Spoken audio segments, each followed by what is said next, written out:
Très tôt, décembre de l'année dernière, avec un frère très proche à moi, nous avons décidé d'apporter certains changements dans nos vies pour l'année qui est en vue.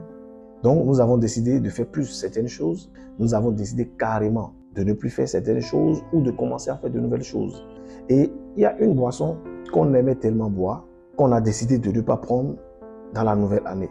Donc, je me rappelais que le 31 décembre, j'étais à la maison dans l'après-midi quand le frère m'appelle et il me dit « Rejoins-moi dans tel restaurant, au moins on va boire 2-2 avant que la fin de l'année ne vienne. » Oh, je dis ça et je pense à des frères qui vont regarder cette vidéo et se disent « Donc, nos frères là, ils vont se cacher dans des coins pour se saouler. » Ce n'était même pas une boisson alcoolisée. Après la traversée, j'ai vu le frère que la nuit du 3 janvier. Donc, il m'expliquait qu'il était à une fête familiale et qu'il n'y avait que ces genres de boissons qu'on lui présentait. Donc, il s'est dit en lui-même, mais pourquoi est-ce qu'on a été aussi radical? On pouvait commencer par de petites choses. Mais le problème, c'est qu'on a été aussi radical parce qu'on a compris qu'il n'y aura pas une nouvelle année si nous-mêmes ne devenons pas de nouvelles personnes. En réalité, rien ne change jusqu'à ce que toi-même tu le changes.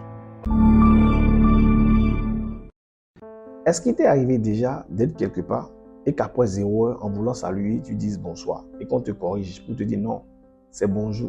En fait, le concept de la nouvelle journée ou de la nouvelle année est une sorte d'illusion. Écoute ce que Ecclésiaste 1, le verset 4 à 9 dit.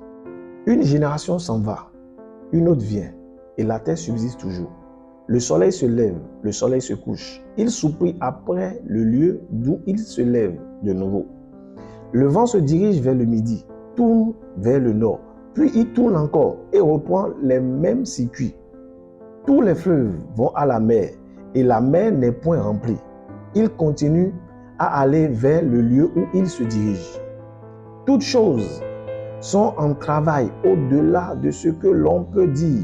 L'œil ne se rassasie pas de voir et l'oreille ne se lasse point d'entendre. Ce qui a été, c'est ce qui sera.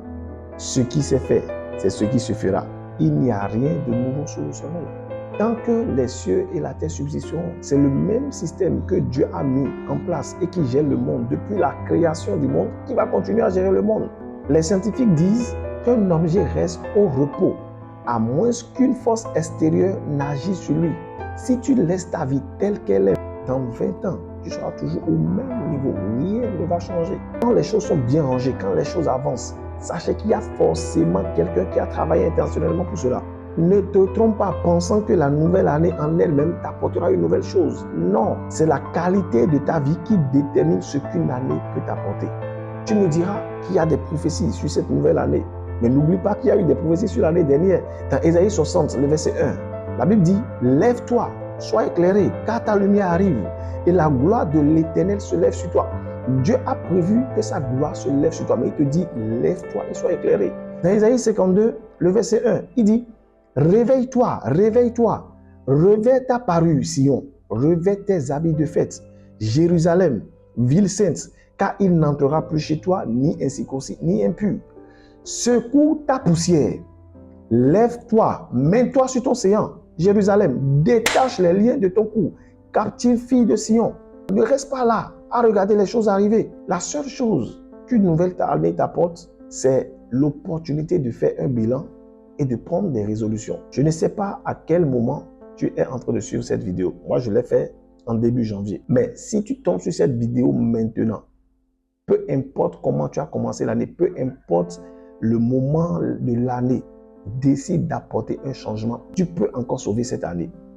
2 Corinthiens 2, le verset 6. En effet, il dit, « Au moment favorable, je t'ai exaucé. Le jour du salut, je t'ai secouru. Voici maintenant le moment favorable. Voici maintenant le jour du salut. » Tous les jours sont les jours de Dieu. Et c'est le jour où tu prends la décision qui est ton jour. Hébreux 3, le verset 13. « Mais exhortez-vous les uns les autres chaque jour, aussi longtemps qu'on peut dire aujourd'hui, afin qu'aucun de vous ne s'endurcisse par les séductions du péché. Car nous sommes devenus participants de Christ, pourvu que nous retenions fermement jusqu'à la fin l'assurance que nous avions au commencement. Pendant qu'il est dit aujourd'hui, si vous entendez sa voix, n'endurcissez pas vos cœurs, comme lors de la révolte. » Si tu entends la voix de Dieu, par cette vidéo maintenant, ça veut dire que Dieu t'a localisé. Et Dieu veut que tu apportes des changements maintenant à ta vie. Il y a quelqu'un qui me suit. Depuis longtemps, Jésus est en train de frapper à ta porte.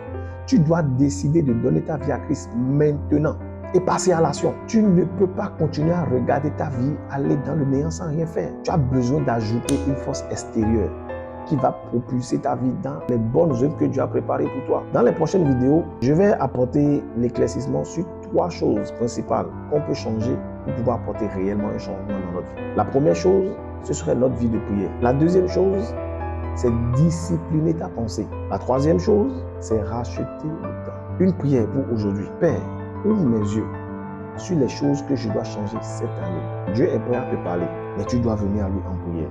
Que Dieu te bénisse.